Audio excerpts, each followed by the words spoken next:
Live from clickorlando.com, this is News 6 at 5:30. This is a News 6 Plus takeover. Here now is Matt Austin and Ginger Gadsden with Florida's Fourth Estate. Welcome back to Florida's Fourth Estate. This time of year, everybody's thinking about one particular weekend. It's NFL Draft Weekend. It's where lives are changed, organizations are changed. And so Ginger and I were talking about how we could find maybe somebody who was drafted into a Florida organization who changed everything. And then Ginger happened to have somebody in their phone who I would say is like top of the list for people drafted to a Florida organization who changed things. I think I know a guy, and I hope this guy will take my phone call. And we are lucky enough, fortunate enough, to have the one and only Doug Williams. Oh, yeah. I cannot believe that he has made the time for us here on Florida's Fourth Estate. Doug, you're the senior advisor with the Washington Commanders now, but we all know you as a Tampa Bay Buccaneer. We know you as a groundbreaker. We know you as a guy who changed the sport of football forever. Thank you so much for joining us. How you doing? Thanks for having me, number one.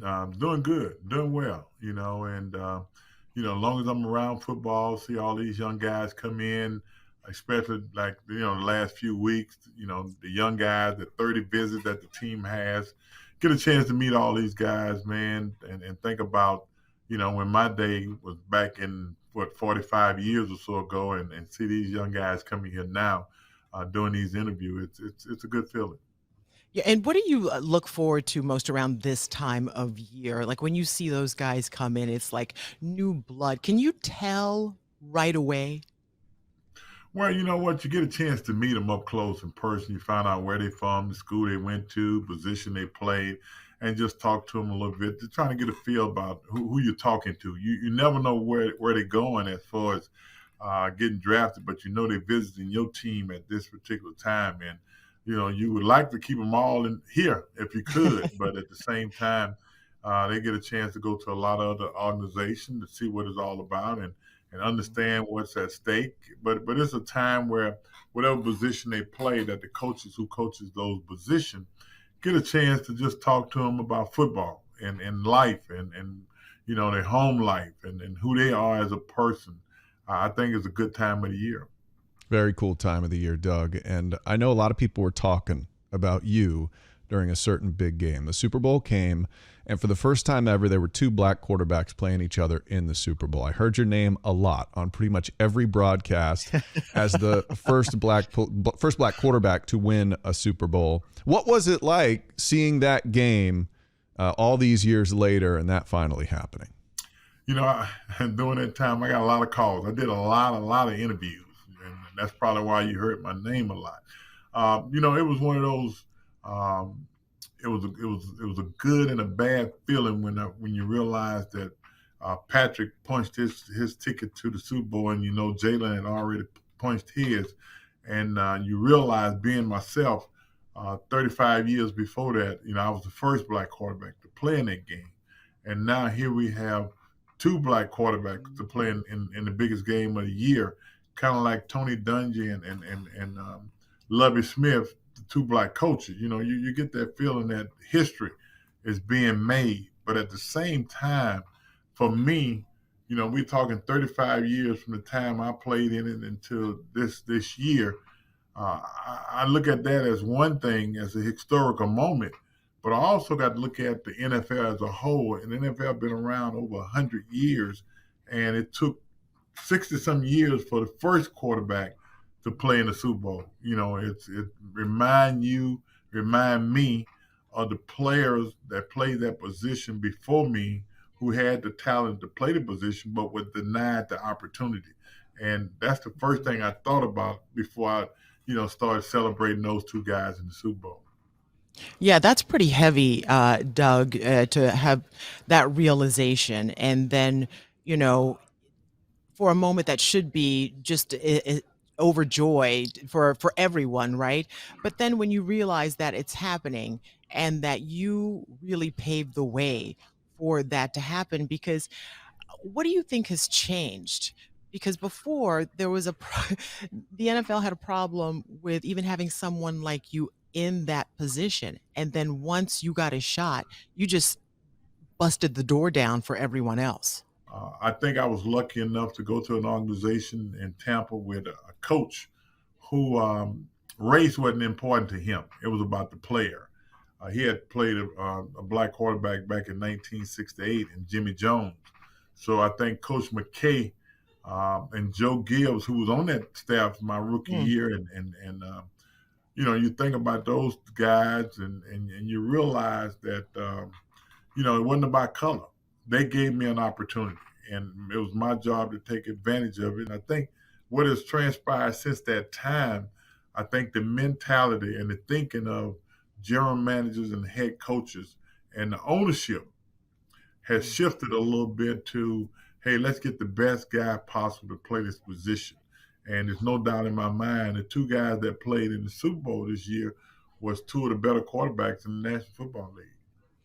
Doug, I appreciate your humility. You sort of give everybody else the credit. Well, I found a coach who, wasn't driven by race and that sort of thing. And I appreciate that humility. But I feel like you probably had a lot to do with it. Your talent, your skill probably made it so people could not deny you, right? Well, you know what? And that brings me back to when I was coming out as a senior at Grambling State University. There was a guy that was interviewing Coach Robinson, and he posed a question to Coach Robinson as to what would it take for Doug Williams to make it in the National Football League. And I know he had prepared himself for a long answer, because Coach Robinson can give you a long answer. And Coach Robinson hit him with one word, and that word was opportunity. And that's all he said. And, my job was, to go out and perform the best of my ability. And, I did it at Grambling, and Coach Robinson, James Harris, and my oldest brother had instilled in me that, it's football. It doesn't change. It's not a matter of color of your skin. If you go out and do your job and get it done. Don't worry about who's in the stands, who's writing stories and broadcasting stories. I heard a lot of things during my 5 years in Tampa about me being the quarterback of the Tampa Bay Buccaneers, whether or not it was the color of my skin or the fact that I wasn't smart enough to get it done. Wow. It's so extraordinary. You obviously got the job done wherever you went, but can you talk a little bit more about your time in Tampa? What was that like? Wow. When I left Grambling, I left Grambling with the idea of I got an opportunity to play in the National Football League. And really was not thinking about the things that I had to face. And just like just a couple Mondays ago, I was in Phoenix at the owners' meeting, and we was on a panel, me and Steve Weiss and Maria Taylor and Anthony Smith, and we was talking about the black quarterback. And the question came up about mental health, something I never even talk about, because it's not as prevalent. It wasn't as prevalent back then as far as being noticed as it is today. And one of the questions that was posed to me was, what was my mental health was at that particular time?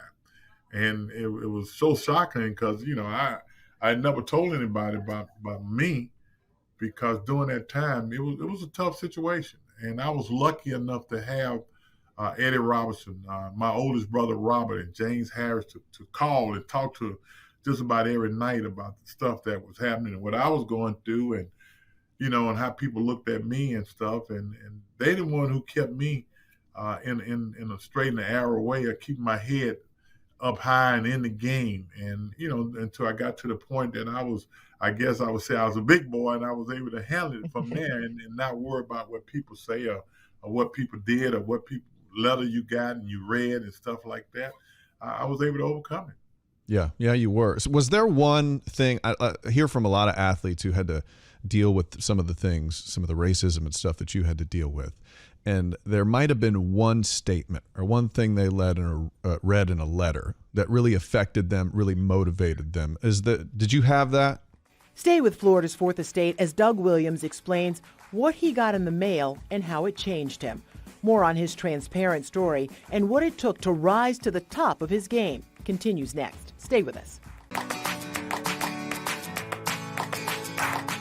Welcome back to Florida's Fourth Estate. We are talking to former Tampa Bay Bucs player Doug Williams. He was the first black quarterback to start and win a Super Bowl and went on to become an NFL executive. Today, he is walking down memory lane with Matt and I. Was there one thing, I hear from a lot of athletes who had to deal with some of the things, some of the racism and stuff that you had to deal with. And there might have been one statement or one thing they read in a letter that really affected them, really motivated them. Did you have that? Yeah, that's amazing because one of the things that sticks out to me from then into this day. You think about people in this world, but you look at where we are today, the landscape of America and the vision that we have, and you wonder why it's like that. But to order to sit there as a young man, as an athlete, playing the game of football, and you receive a nice box, nice wrap box.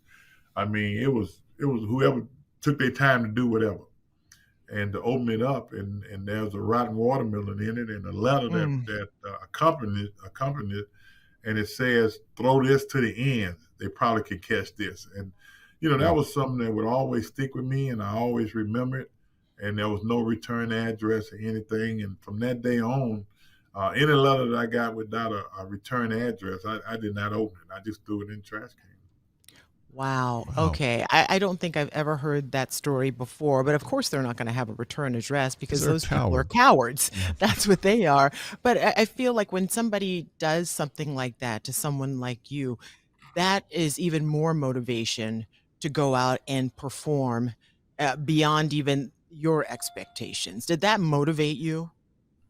It did, but it reminded me as an 18-year-old in Louisiana, and my brother, oldest brother, and I mentioned him earlier, Robert Williams was my baseball coach, and I had already signed a scholarship with Grambling as a football player, but I played summer baseball with a team that he was coaching. After integration, he had moved to this high school, Central High School. And myself and another teammate of mine, Sherman Floyd, was the only two blacks on that team. And we was the first two guys of color to integrate American Legion baseball in Baton Rouge, Louisiana. And we was playing out in Denham Springs. I know you might not know that much about Denham Springs, but Denham Springs at that time was the hometown of the Grand Dragon of the Ku Klux Klan. And we was out there and we was playing a game, and we was the only blacks in there. The Grand Dragon name was David Dukes. I know you've heard that name. Yeah. And, the stands was packed, and we the only two blacks where my brother too was there. My dad was there. So it was about four blacks in the stand, in the stadium, let me say that. And a couple of things transpired during the game where, one of the players, I was sliding home, and he took his glove to catch his mitt, and he slapped me side my head, and the people in the stand was standing up, clapping, and say, "Yeah, that's the way to do that in," stuff like that. And my next time at bat, my brother just, all he told me was, "Hey, show him who you are." And I hit a double off the wall, and went in and slid into second base. And as time went on, the game got to a point where I was playing third base, and the same guy that took his catcher mitt and slapped me, I was able to do the same thing to him coming down third base, and everybody was upset and all. And after the game, I was in the car with my brother, and we was driving home. It was like a 2-lane highway in Denham Springs at that particular time. And about 4 guys in the truck pull up behind us to our bumper, bumper to bumper. But what they didn't know that my dad was behind us.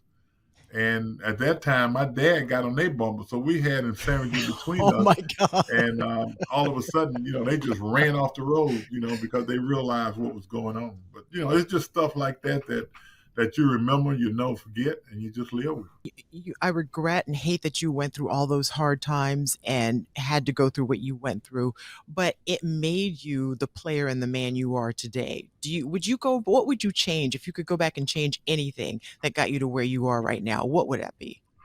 You know what? When I look back on what I've done, what I've been through in order to get where I am, really, there's nothing I can change or would change, because if I change anything, I don't know where I'd be sitting in the same seat that I'm sitting in today. You would think after all of these years and all of these successful black quarterbacks who have come in and done the job and done it well, that we would be sort of over the stigma. But then you still see things happening. It's been brought up a lot with Lamar Jackson and his contract dispute.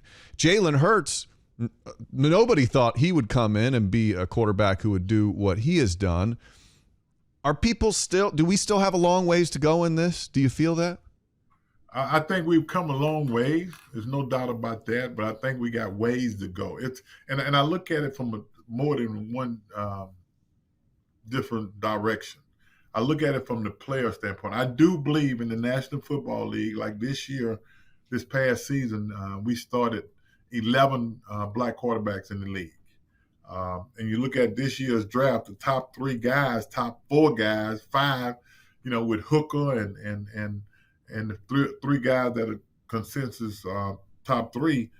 I feel like in the next 5 to 10 years, we're gonna have over half of the quarterbacks in the league playing football in this league as a black quarterback. And it's not about the color of their skin, it's about what they can do and how well they can play. I think that is big. Now, the thing I'm looking at is what about some of the guys that is not starters? We know about the starters. You got a lot of young black quarterbacks that don't get the opportunity to develop, to be that backup or third guy on these teams. And after that, we don't get the chance to sit there and hold that clipboard and eventually become head coaches.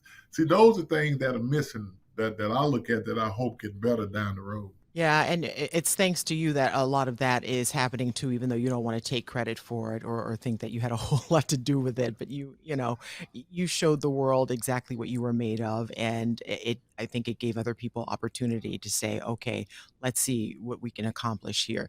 I want to talk to you a little bit about some of the ridiculous things that people used to ask you back in the day, Doug. One of my favorites, and I know you know which one this is. I think there was a report because when you were the first, the one and the only, like people you were such a novelty, right? So they didn't even know what to ask you. Did someone really ask you how long you had been a black quarterback? It did. A lot of people a lot of people would debunk that, and that's their own feeling. But there are so many people that I do know that were standing around me. The guy name was Butch Jones. Bless his soul. He passed away. He used to write for the Jackson, Mississippi paper, the Clarion Ledger, and I knew him.